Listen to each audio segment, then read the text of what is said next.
I'm not the best at feng shui.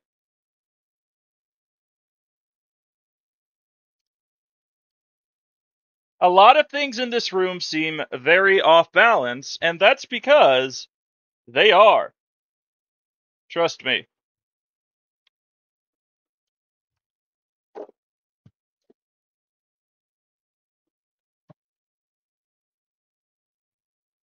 It's a bit messy up in here, but that's just fine with me. I like to be a bit show-offy, and I like little pieces of my life in the set. I'm okay with using my hands to put stuff together and make some kind of statement. I have to tell you that using a camping stove indoors is dangerous and that you should follow all manufacturer warnings and instructions. Don't you know? This room is way messier than it looks just right now as I'm making it out to be. And it's pretty cluttered. But once I go over to this side of my home office, like there's this whole thing at the foot of this piece of furniture over here, which I call the spaghetti zone. There's just a bunch of lot of things that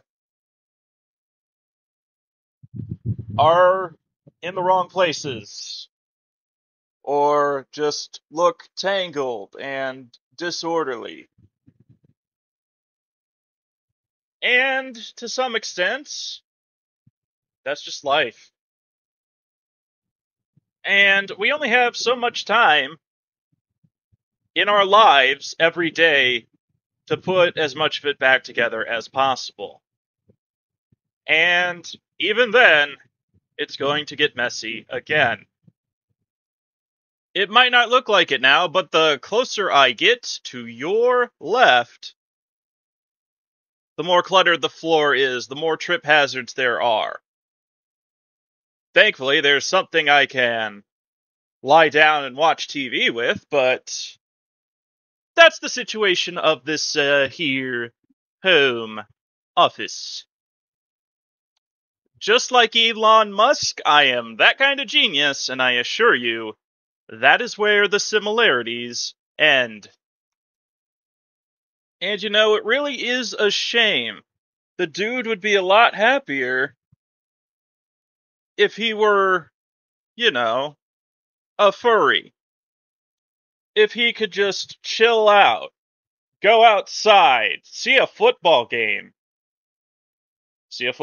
inside, talk to some people, sit back, relax, do something in Bemidji, I don't know. But no, of course, he had to drink the same mind poison that millions of others have. And I don't mean the ketamine. And that's where the similarities end, I assure you. Now, here we are as a nation. We used to be a proper country, you know. I'm serious. There was a time when every political party, where 90% of all elected politicians would see something like this and be very disgusted, while another 5% would feign that disgust. And yet, here we are. 10 years in the most chaotic period in our nation's history is about to come to a close, not despite this, but because of it. Actually, let's have a look here. Let's dig under the hood and into the numbers.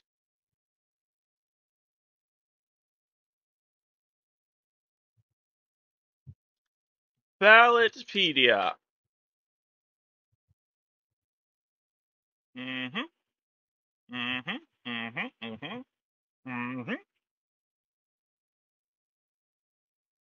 And we are going to Springfield, Ohio. Let's see. Let's have a look at these numbers, these margins.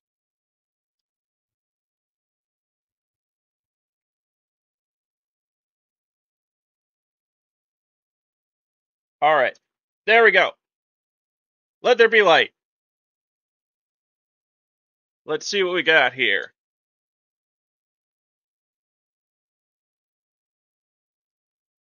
A list of state officials. Thrilling, fascinating. All right, let me try that again.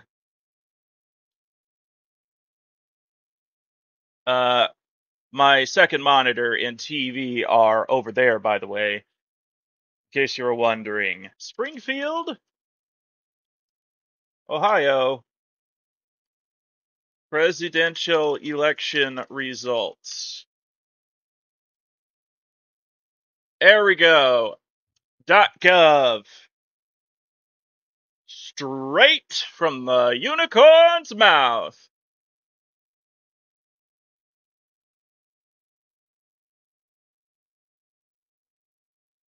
'20.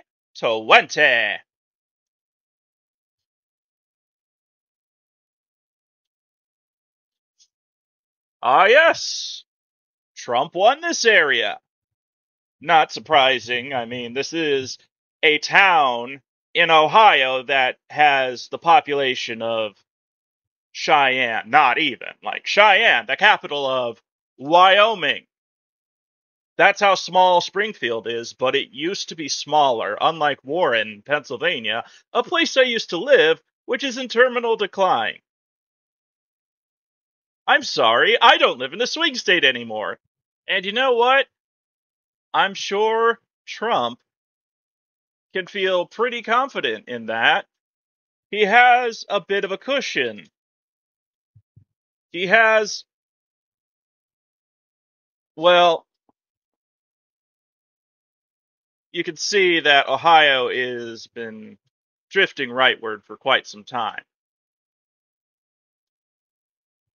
But these aren't really the demographics of all of Ohio. This isn't the number that Mr. Trump should be concerned about on its own. There's this.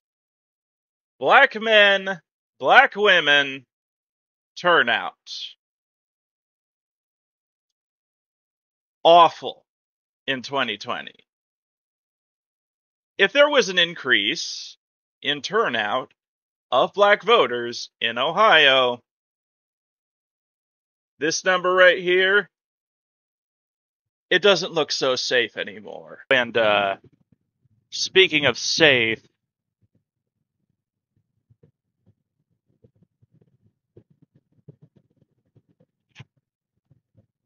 this is why you guys are seen as weird. There is nothing American about this behavior, okay? This is not American behavior. Oh, I'm mad, bro, but are you brave enough to listen?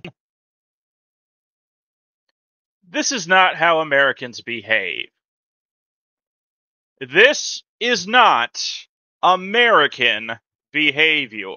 People who act like this are very much, with absolute certainty, in active opposition and rebellion to the very Constitution behind me. There it is. I have a whole video where I read the whole thing. Feel free to check it out after this one. The thing is, the word tricks don't work anymore. The vibe jacking is coming to a close. That doublespeak as a political strategy, straight out of the book 1984. And what's driving all of it is fear.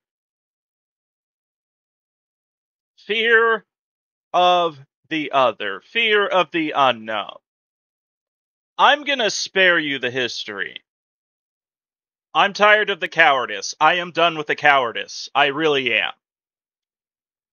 The distractions, the smokescreen, the hate, the blaming, the scapegoating, the bribery, and the lies that people born into wealth are using to maintain status that they did not earn, while having the absolute demonic gall to say they just want things to be earned on merit.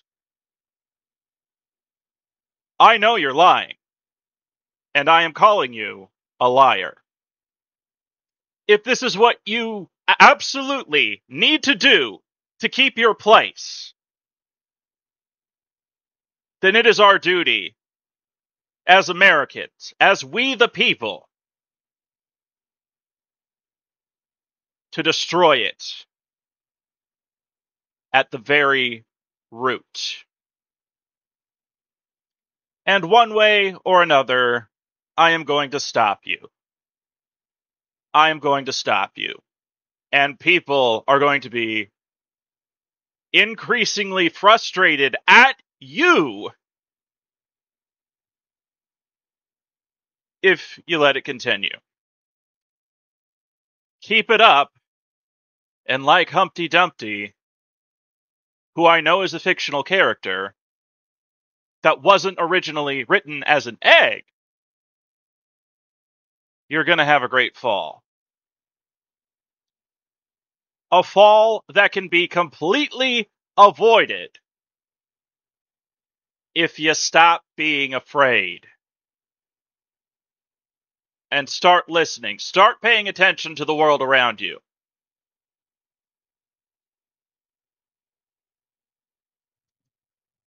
I'm by no means a saint here. I mean, fear is an emotion. We all need to do better in avoiding it. Fear helps nothing. It solves nothing. It helps no one that you know or have met, including yourself. It breaks people, it breaks economies, and when you launder it with the tough guy act, everyone can see that you're really just a coward. That you are indeed a slave.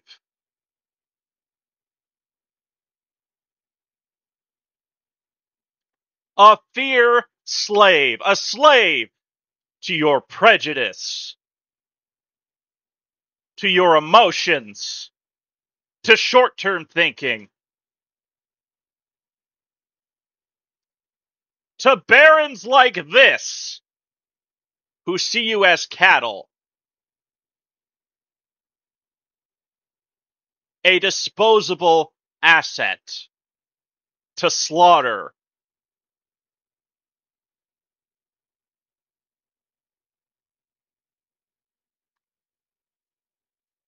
For one more yacht and party that you will never be invited to.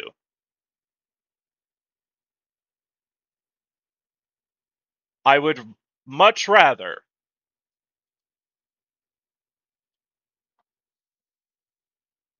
go up north, go on Whitefish Lake, and chill with my family on an old yacht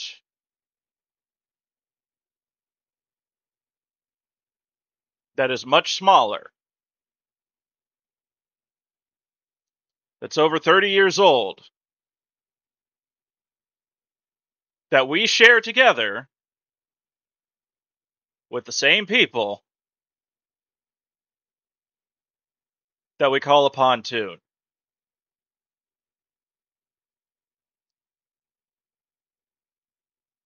Even though I will never see eye to eye with them on some things, on a lot of things, or everything, depending on the person in that boat,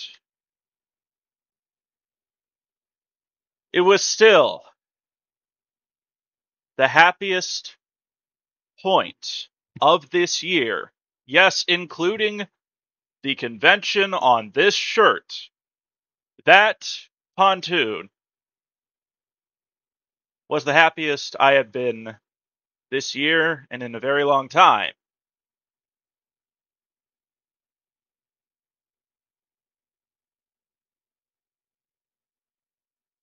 Knowing that despite all of our grievances, we could still find common ground on the same boat.